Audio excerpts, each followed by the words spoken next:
Meu nome é Zé Mauro, caminhoneiro faz mais de 20 anos, e já vi muita coisa nessa vida de estrada. Mas nada, absolutamente nada, me preparou para o que aconteceu naquela noite. Era uma sexta-feira, por volta das 11 da noite, e eu estava descendo a Serra de Botucatu, voltando de uma entrega no interiorzão. O tempo tinha virado feio, a chuva caía pesada, o para-brisa mal dava conta, e a visibilidade era quase nenhuma. Eu tinha decidido encostar num posto para dormir, mas alguma coisa me dizia para seguir mais um pouco. Não sei explicar. Intuição, talvez. Foi então que vi uma figura correndo no acostamento. A luz dos faróis cortou a escuridão e revelou uma moça, ensopada, com os cabelos grudados no rosto, as roupas sujas e rasgadas, e um olhar de puro desespero. Ela levantava os braços, pedindo socorro. Na hora, meu coração gelou. Fiquei entre a razão e a emoção. A gente ouve tanta coisa. Não é? História de emboscada, golpe. Mas tinha algo naquela menina que me fez confiar. Reduzi, parei o caminhão e destravei a porta do carona. Ela subiu tão rápido que nem esperei explicacão. Por favor, acelera! Eles estão vindo atrás de mim.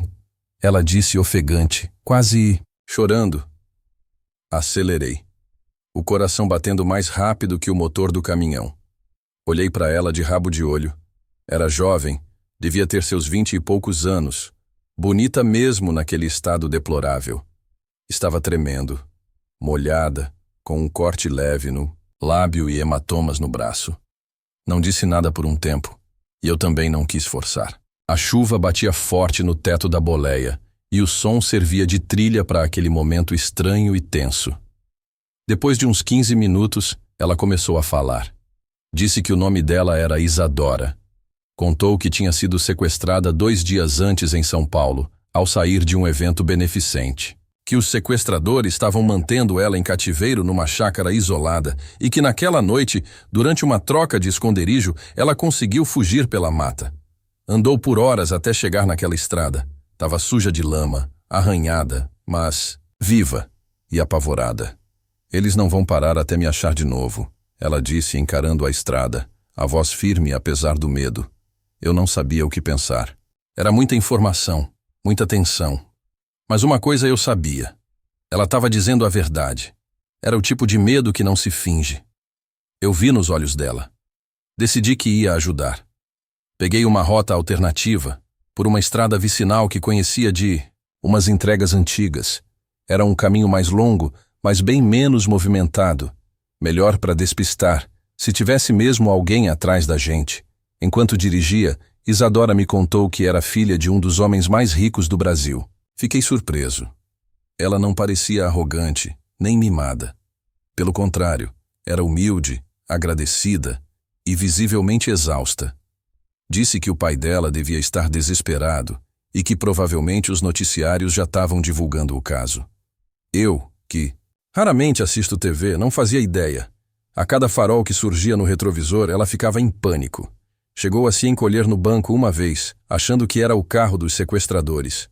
Eu tentava acalmá-la, dizendo que ia dar tudo certo, que tínhamos saído do caminho principal e que logo ela estaria em segurança. Mas a verdade é que eu também estava nervoso. Não é todo dia que você se vê no meio de uma fuga com a filha. De um bilionário no banco do carona. Rodamos por horas. A chuva diminuiu, mas a tensão não. Finalmente, avistei uma placa indicando a polícia rodoviária a 15 quilômetros. Acelerei. Quando paramos na frente do posto, ela me olhou como se tivesse acordado de um pesadelo. Seus olhos estavam vermelhos, mas havia um brilho de esperança ali. Obrigada, seu Zé. O senhor salvou minha vida, ela disse, com a voz embargada. Policiais vieram, e assim que ela se apresentou, a expressão de todos mudou. A levaram para dentro imediatamente, enquanto eu ficava ali, parado, molhado, sujo, tentando entender o que acabara de acontecer. Naquela noite, não dormi. Fiquei no caminhão, de farol apagado, olhando para a estrada vazia, com o coração ainda acelerado, e pensando se aquilo tudo era mesmo real ou se eu estava sonhando acordado. Mal sabia eu que aquilo era só o começo. Aquela madrugada parecia não ter fim.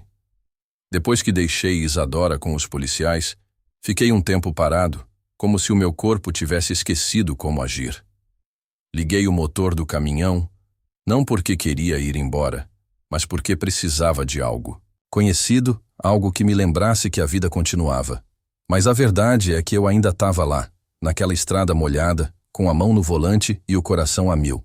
Não sei se foi por pressentimento ou por puro azar, mas menos de 20 minutos depois de deixar o posto, vi um carro preto passar por mim na direção contrária. Não era um carro comum. Os vidros escurecidos, o jeito como diminuíram a velocidade ao passar por mim. Aquilo acendeu uma luz vermelha na minha cabeça. Olhei pelo retrovisor e vi que o carro tinha dado meia volta. Senti um arrepio percorrer minha espinha. Eles estavam procurando ela. Aceleraram atrás de mim como se soubessem que eu tinha alguma coisa a ver com aquilo. Naquele momento, eu tive certeza de que não dava para simplesmente ir embora. Dei seta, entrei numa estrada de terra secundária que conhecia bem. Velha rota, de entrega de sacas de milho, esburacada e quase esquecida. O tipo de lugar que ninguém vai sem motivo. Apaguei os faróis e segui no escuro, guiado apenas pelo reflexo da lua nas poças d'água. O silêncio era tenso.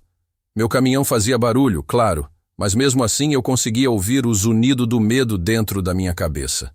Depois de uns 30 minutos andando nessa estrada, parei num galpão abandonado que usavam para guardar colheita. Conhecia aquele lugar porque já tinha descarregado ali anos antes. Era seguro, pelo menos por enquanto. Desliguei tudo, respirei fundo e foi. Ali no escuro que comecei a entender o tamanho da confusão em que eu tinha me metido. Se aqueles caras fossem os sequestradores e estivessem atrás dela, isso significava que sabiam que ela tinha escapado. E se viram meu caminhão na estrada e suspeitaram, podiam tentar me seguir, me ameaçar ou pior. Não era só sobre Isadora, mas agora eu estava envolvido. Não por vontade, mas porque fui o primeiro rosto que ela viu depois do inferno. E porque tive coragem de parar. Depois de uma hora escondido, liguei o motor e voltei devagar para a estrada. Peguei um caminho diferente. Contornei a região por uma rota rural. Passei por pequenas vilas e comunidades que nem constam nos mapas. Nessas horas, ser caminhoneiro ajuda. A gente conhece trilha, conhece gente e sabe se virar. Parei num boteco de beira de estrada antes do sol nascer. Pedi um café, tentei agir normal. Mas a televisão ligada no jornal local não deixava. A imagem dela apareceu ali estampada. Filha do bilionário Augusto Albuquerque, é resgatada com vida após fuga milagrosa. Meu coração disparou de novo. O repórter dizia que ela tinha chegado a um posto da polícia rodoviária com um caminhoneiro, que a identidade dele não tinha sido divulgada, e que a polícia agora investigava os sequestradores, suspeitos de fazer parte de uma quadrilha internacional. Eu era o caminhoneiro, e agora, com aquele noticiário, os caras que estavam atrás dela sabiam disso também. Paguei o café e saí antes que alguém me reconhecesse. Não queria fama, não queria confusão. Só queria voltar para minha vida. Mas a verdade é que minha vida já tinha mudado. Peguei estrada de novo, voltando devagar para casa. No caminho, meu celular tocou. Era um número desconhecido. Atendi, hesitante. Seu Zé Mauro? Aqui é da Polícia Federal. Precisamos conversar com o senhor. A senhorita Isadora pediu que entrássemos em contato. Ela está bem e quer agradecer pessoalmente. Eu não sabia se sentia alívio ou medo. Aceitei o encontro. Me deram o endereço e marcaram para aquela mesma tarde. Antes de ir, passei em casa, tomei um banho, coloquei uma camisa limpa. Ainda estava tentando processar tudo. Quando cheguei no local combinado, um escritório da Polícia Federal em Campinas, me receberam com respeito. 2 agentes me escoltaram até uma sala reservada. E lá estava ela. Isadora, agora limpa, arrumada, com roupas caras e um semblante calmo. Quando me viu, levantou com um sorriso emocionado. Seu Zé, o senhor salvou minha vida. Eu nunca vou esquecer disso. Ela me abraçou como se fôssemos velhos conhecidos. Naquele instante percebi que tinha feito a coisa certa, que apesar do medo, da confusão e do risco, tinha escolhido ajudar, e que isso, no fim das contas, era o que realmente importava. O que eu não fazia ideia é que aquilo tudo ainda estava longe de acabar. A recompensa, a história que ganharia o país, a mudança completa na minha vida, tudo isso ainda estava por vir. Mas naquela sala, com Isadora me agradecendo, eu só conseguia pensar que, pela primeira vez em anos, eu me sentia vivo de verdade. Voltei para casa naquela noite com a cabeça girando. A conversa com Isadora ainda ecoava na minha mente. Ela falava com tanta sinceridade, com tanta gratidão, que eu me sentia quase sem jeito. Não sou homem de muita pompa. Minha vida sempre foi estrada, diesel, lona e poeira. Mas aquela menina, filha de um dos homens mais ricos do país, olhava para mim como se eu fosse um herói de filme. Dormi mal. A cada vez que fechava os olhos, lembrava da perseguição, da estrada molhada, do desespero no rosto dela, do jeito como me agarrou quando entrou no caminhão. Aquilo ficou em mim. De um jeito estranho, me senti ligado a ela. No dia seguinte, o telefone tocou de novo. Dessa vez, era um advogado. Representava o senhor Augusto Albuquerque. Disse que o empresário queria me encontrar pessoalmente, me agradecer, conversar. Hesitei. Nunca gostei desse tipo de atenção, mas aceitei por respeito. Marcaram num hotel 5 estrelas em São Paulo. Fui de roupa simples mesmo. Calça jeans, camisa de botão e bota surrada. Me senti deslocado assim que entrei naquele saguão enorme, com lustres de cristal e gente de terno por todo lado. Mas fui recebido com cortesia. Me levaram até uma sala reservada onde ele me esperava. Senhor Augusto era um homem imponente, alto, cabelos grisalhos bem penteados, olhos frios de quem já viu e viveu muita coisa. Mas quando me viu, se levantou e apertou minha mão com firmeza. O senhor salvou a coisa mais importante da minha vida, ele disse. Falou baixo, pausado. Agradeceu com palavras simples, mas que pesavam. Depois, tirou um envelope de dentro da pasta e empurrou até mim. Disse que ali dentro estava um cheque. Não é pagamento, é gratidão. E um pedido para que aceite. O mundo precisa de mais homens como o senhor. Abri o envelope ali mesmo. Quase deixei cair da mão. Eram 500 mil reais. Nunca vi tanto dinheiro junto. Engoli seco. Tentei recusar. Disse que não fiz aquilo por dinheiro. Ele insistiu.